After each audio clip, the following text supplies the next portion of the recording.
Perkenalkan, nama saya Ancan Ratif, bisa dipanggil Hanif. Hari ini mau ngapain aja. Terus kan ada tim sendiri ya, internasional lagi ya. Kalau Hanif mau kasih tips and trick yang bener-bener yang orang kalau pengen jadi pemimpin itu yang pertama kali dia harus lakuin itu entah baca buku kah, entah nonton podcast kah, entah dia harus belajar pelajaran di sekolah atau dia harus ngalamin itu sendiri. Kan kalau orang yang belum pernah masuk OSIS nih ya, yang nggak pernah dapat kesempatan itu kira-kira belajarnya kayak gimana sih kalau dari Hanif yang pengalaman Hanif lah gitu. Sebenarnya untuk awal kalian menjadi pemimpin itu ya bagaimana kalian untuk bisa mengenal diri kalian sendiri dulu, mengenal diri kalian dan Self development lagi balik lagi dan bagaimana kan self improvement mengembangkan diri kalian. Dan di sini kan harus setelah kalian mengenal diri kalian itu kan cari nih bagaimana sih cara kalian untuk bisa mengembangkan diri kalian masing-masing, karena sejatinya setiap orang itu berbeda, punya keunikan masing-masing. Dan aku rasa aku nggak bisa memusatkan atau mematokkan bahwa kalian tuh harus kayak gini, enggak. Tapi bagaimana kalian mengenal diri kalian dan juga bagaimana kalian tahu tuh harus bisa mengself-develop diri kalian tuh kayak gimana. Oke. Terus Hanif ini kan tadi kan tantangannya yang basic lah. Kalau sekarang tantangan yang berhubungan dengan perasaan itu yang kayak misalnya perasaan kita ada kesel sama temen atau mungkin perasaan-perasaan yang ngebawanya nih emosi nih. Kan pasti kita dalam berorganisasi ini paling banyak gak sih kalau menurut Hanif? Kalau dari gue sih gue liatnya kadang ada beberapa perasaan yang kita kurang suka sama orang ini atau gini gitu. Itu gimana sih kita ngadepinnya? Sebenarnya gini, di organisasi itu wajar lah kalau kita tuh ada nggak suka sama si A, si B, si C, kita ngerasa kesel. Nah, di sini nih balik lagi ke diri kalian sendiri.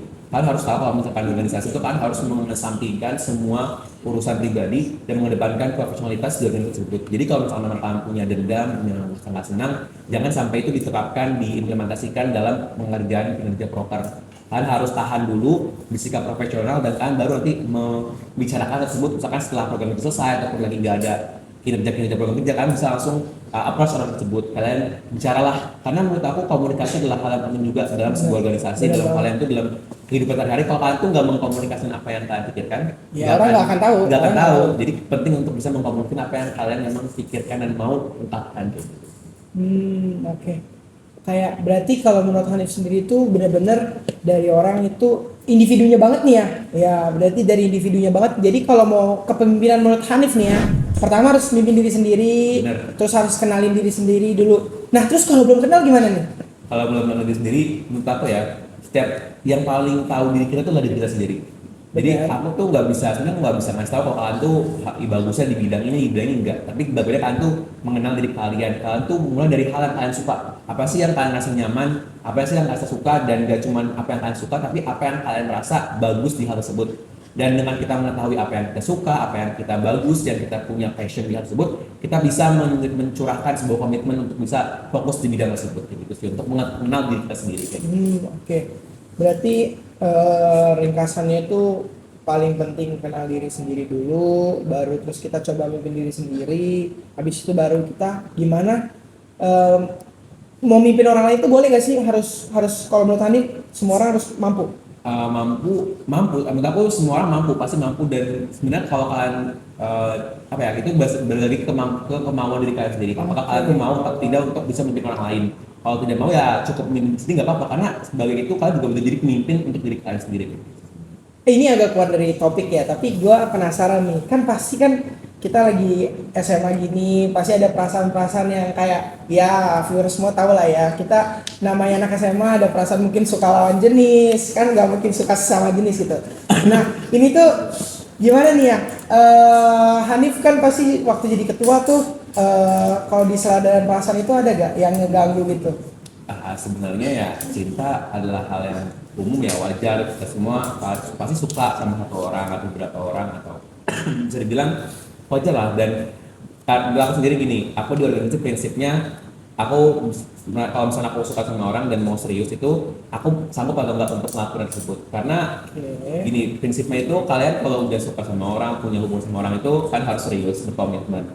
Dan kan harus sebagai waktu laki banget ya ini berarti ya, aduh jawaban laki banget ini. Sebenarnya balik lagi kemampuan kalian dan kesanggupan kalian. Jujur aku setelah menjadi ketua yang 4 tahun itu aku rasa aku belum sanggup untuk bisa mengurusi orang lain juga gitu loh. Aku aja masih belum bisa mengurusi diri aku, dan kalau aku menerjunkan diri aku untuk ngurus orang lain juga tuh aku belum siap dan takutnya malah membebankan dan juga tidak enakan Malah jadi semuanya nanti hancur ya. hancur. Jadi lebih baik aku fokus dulu ke diri aku. Kalau aku masa aku sanggup udah ngurusin diri aku, baru aku bisa mengurusi orang lain. Itu sih. Oke, berarti sekarang Hanif ini ketuanya jadi ketua yang benar-benar lagi aktif sekarang cuman jadi Ketua OSIS di sekolah, karena yang lain udah media misioner. Sekarang fokusnya ke OSIS sekolah sama fokus ke organisasi yang aku diri itu sendiri. oh ini boleh gak diceritain dulu nih, gue juga belum tahu juga kan. Itu organisasi internasional kemarin gue sempat scrolling kayaknya isi orang-orang luar itu organisasi apa sih? Sebenarnya yang ada itu namanya Colors of Youth, itu adalah representasi OSIS tapi di seluruh dunia. Oh, kalau gue boleh tahu gak kalau di luar negeri itu ada OSIS juga? Beberapa di negara ada, kayak di Prancis itu ada, dan Amerika sih yang biasanya ada. Kalau negara-negara itu setahu aku nggak ada. Palingan di Malaysia, daerah-daerah Asia Tenggara masih ada, tapi kalau daerah luar palingan cuma Prancis ataupun Amerika Serikat yang ada OSISnya di sekolah Oh mereka. jadi, nah terus itu organisasi Hanif itu kayak mirip kayak FOS, kayak mirip FON tapi versi internasional. Bisa dibilang kayak gitu. Jadi waktu itu aku pas lagi SMP, aku baru demis dari ketua OSIS, aku ngerasa bosen nih, nggak ada organisasi yang aku urusin. Jadinya daripada aku ikut organisasi lagi, mending aku ikut diriin organisasi aku sendiri untuk bisa selalu ada organisasi yang aku urus. Wah ini teman viewer semua nih ya, ini penting banget nih kayaknya. Hanif kalau lagi bosen, dia malah mau ngacu dirinya lagi lebih jauh lagi, mau nambah experience lagi. Ini harus penting gak sih buat semua Penting orang? banget. Jadi kan jangan mau di level yang sama aja. Ya, sama nggak boleh orang zona lain. nyaman, Zona nggak nyaman boleh. jangan. Jadi kayak itu harus bisa. Kalau misalnya orang lain bisa A, kalian bisa A plus. Waduh, bisa A plus, denger ya, bisa A plus ini. Selalu pacu diri kalian untuk yang kayak ke level-level yang lebih tinggi lagi gitu. Jangan mau kayak normal. Karena kalau misalnya kalian tuh sama orang lain, misalnya perusahaan ataupun orang yang lebih tinggi tuh mau ngeliat beda kayak gimana. Jadi kalian bisa memacu kita tuh yang lebih tinggi lagi. Mulai dari hal simpel sebenarnya dari tugas. Kalau misalkan yang teman-teman yang cuma bikin tugasnya dalam bentuk PPT, kan bikin mading. Ini agak gila sih, tapi kalian bisa sih untuk menerapkan dari hal-hal tugas, dari kehidupan sehari-hari kalian untuk bisa memacu diri kalian lebih lagi. Dan ya tadi kalau misalnya kalian bisa A, kan A plus. Gitu. Oke, itu kan tadinya berawal dari gabut, tiba-tiba jadi organisasi yang lumayan gede atau lumayan oke gitu ya. Iya benar, dari situ. Berapa tahun tuh ngedirin Berarti sampai itu benar-benar 2021 udah 3 tahun sekarang. udah 3 tahun itu udah kurang lebih udah berapa banyak sekolah yang Hanif udah Kalau cakupannya sih bukan sekolah, lebih ke anggotanya. yang berapa banyak anggota tuh? Kurang lebih udah sekitar 70 anak-anak SMA seluruh dunia yang udah pernah jadi bagian dari keluarga itu. Boleh jelasin kayak sedikit-sedikit aja ya, kayak gimana sih itu, maksudnya gimana? Jadi sebenarnya kalau saya pikir itu lebih kita tuh mempromosikan unity and diversity. Jadi promosikan sebenarnya ideologi negara kita. Berbeda-beda kita satu. Di sini aku pengen tunjukin ke dunia kalau misalkan kita banyak perbedaan tapi kita tetap satu.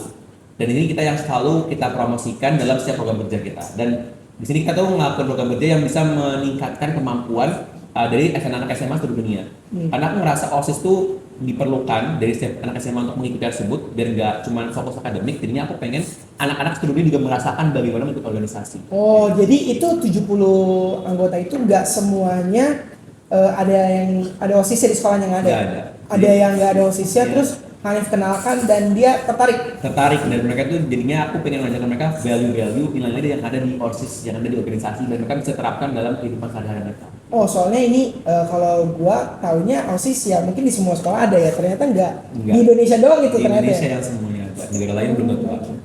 Kalau di negara lain yang kalau misalnya ada tapi nggak kayak mirip OSIS juga ya. Iya, enggak. Jadi cuman kayak ya tadi kayak cuma membantukan disiplin dan sekolah anak sendiri. Jadi nggak sampai bikin program itu yang luar biasa gitu. Jadi sini aku pengen ngajak mereka untuk bisa kita nggak cuman menikmati kebahagiaan yang kita punya, tapi bagaimana kita menyebarkan kebahagiaan tersebut ke orang lain sekitar. Oke, itu habis itu udah dibuat nih, itu mereka ada belajar, ada seminar bareng gitu-gitu kali ya? Untuk sebenarnya sih kita nggak bareng-bareng, tapi kita membuat seminar untuk orang lain, untuk Jadi malah bareng-bareng kerja sama terus buat kita seminar untuk orang lain. ngajak anggota baru Iya. lagi. Yang terakhir itu kita buat sebuah event International Campus Expo. Jadi kami itu mengenalkan universitas-universitas di seluruh dunia kepada anak-anak SMA di seluruh dunia juga. Ada satu buku atau satu ajaran yang Hanif pelajarin dan Hanif terapin sampai sekarang nggak sampai Hanif bisa jalani semua ini? balik lagi ke yang poin pertama, itu adalah ajaran bagaimana aku memimpin diri aku sendiri, baru aku bisa memimpin orang lain. Jadi itu aku selalu terapkan dalam hidup hari-hari untuk bisa set standar aku dulu, bisa self development diri aku sendiri, baru nanti setelah aku self improvement, aku akan menyebarkan tersebut ke orang-orang sekitar aku. Karena aku selalu percaya kalau misalkan nikmat yang aku dapat dari Tuhan itu gak cuma aku harus enjoy atau nikmatin untuk diri aku, tapi bagaimana aku bisa menyebarkan nikmat tersebut ke orang-orang sekitar aku. Oke, nih terakhir ya. Hanif punya satu gak sih quotes yang benar-benar Hanif pegang. Hanif ngerasa quotes itu benar-benar relate banget sama Hanif. Hanif terus ngerasa orang lain kayaknya kalau ikutin quotes ini bisa sewa Hanif nih. Yang tadinya A jadi A plus gitu ya. Menurut aku sih ini sih Atau banyak quotes sendiri, ada. buatan sendiri gitu bebas lah gitu ya. Paling coach yang umum sih banyak jalan menuju Roma. Jadi aku pengen teman-teman tahu kalau misalkan dalam kehidupan itu tuh banyak jalan untuk mencapai kesuksesan. Dan kalau misalkan itu kita gagal satu hal, berarti belum tentu itu hal terbaik untuk kita. Pasti Tuhan, alam semesta itu pasti selalu punya jalan terbaik untuk kita. Jadi kalau kita gagal, kita nggak bagus di situ, berarti belum tentu itu yang terbaik untuk kita. Selalu ada jalan-jalan lain yang terbaik yang bisa kita terapkan, yang bisa kita ikuti, dan siapa tahu itu malah jalan yang paling sukses untuk kita mencapai impian kita masing-masing. Jadi jangan pernah berhenti mencoba, jangan takut gagal, karena kalau kalian gagal kan nggak akan terbiasa dan nggak akan tahu mana jalan terbaik untuk kalian. Oke, berarti banyak jalan menuju Roma. Berarti Hanif itu selalu ngerasa kalau kita dalam posisi apapun kita pasti banyak jalan yang bisa bikin kita buat berhasil gitu ya. Bener, nggak ada satu jalan doang, masih banyak jalan yang lain. Oke, ya kurang lebih udah sih dari self development singkat yang udah kita bahas, sudah sempat ngobrol-ngobrol tadi yang agak ini kan. Sebelum tutup kita ada satu nih yang harus selalu dilakuin di setiap acara Choose Relax kita. Ada apa? Jadi kita kan Choose Relax itu ada, cara pengucapannya sendiri. Jadi gini, Choose Relax, diskusi serius sambil relax. Oke. Jadi kita coba bareng-bareng ya. Oke. Coba.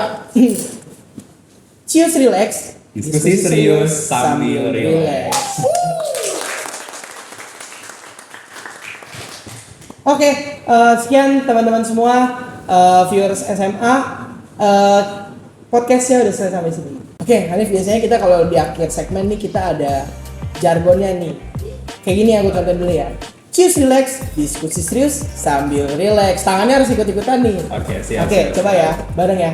Choose relax, diskusi serius sambil relax. Hanif thank you banget ya udah mau nyempetin datang ke sini, udah jauh-jauh dari Jaksel kan ya. Makasih kembali. Oke, thank you banget sekali lagi. Sampai jumpa di Choose Relax edisi berikutnya. Bye bye.